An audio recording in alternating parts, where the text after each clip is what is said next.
Hello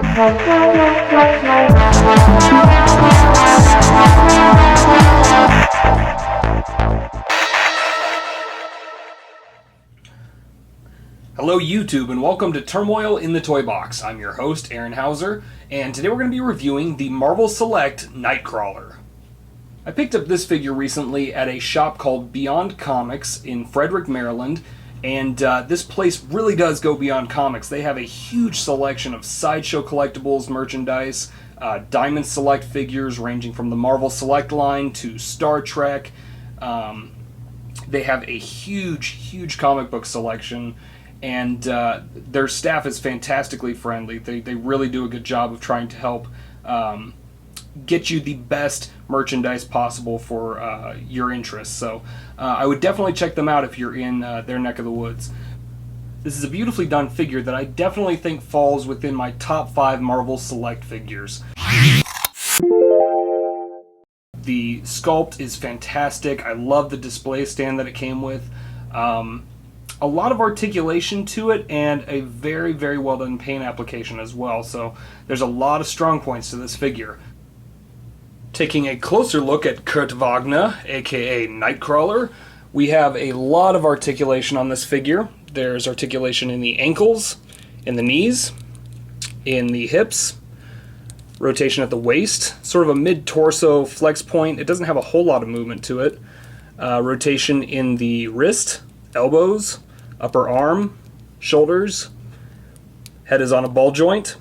And then the tail has a like a metal pipe through it so that you can actually pose it a variety of ways, which is really cool. And then the design and sculpt of this figure is just fantastic. I really loved how they did the head on this one. Great paint job. There's no bleeding whatsoever on this figure. Great job with the suit.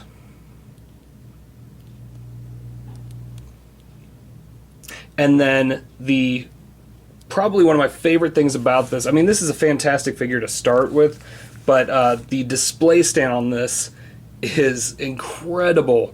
I love how they did the coloring on this, and it does a really cool job of simulating his ability to bamf or just teleport from place to place, and this is kind of what it looks like when he appears mid-scene. So really nice detailing on this one. Has 2 peg holes, or 2 pegs, excuse me, for his feet, and those fit in there relatively easily. So let's see.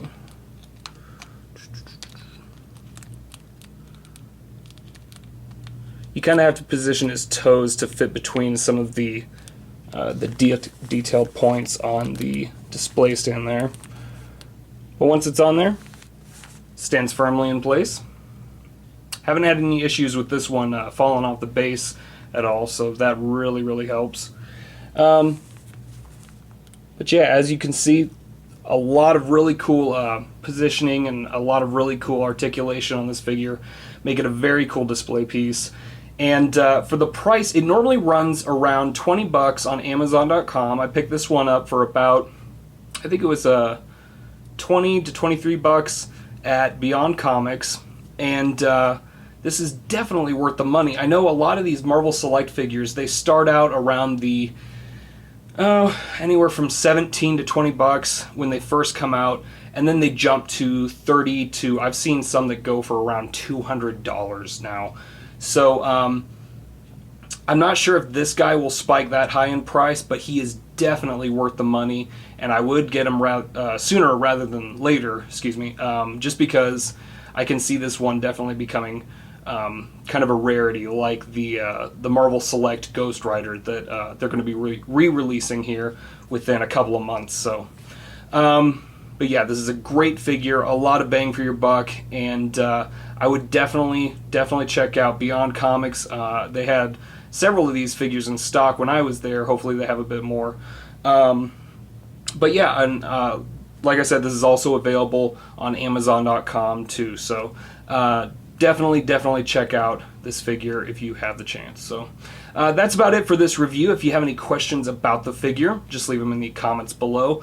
And also feel free to request other reviews of some of the Marvel Select line. I have a couple coming up, including one on the Marvel Select Iron Man, the classic Iron Man, and then one on Thanos, which will be coming out here pretty soon as well. So, but that's about it. As always, thanks for watching.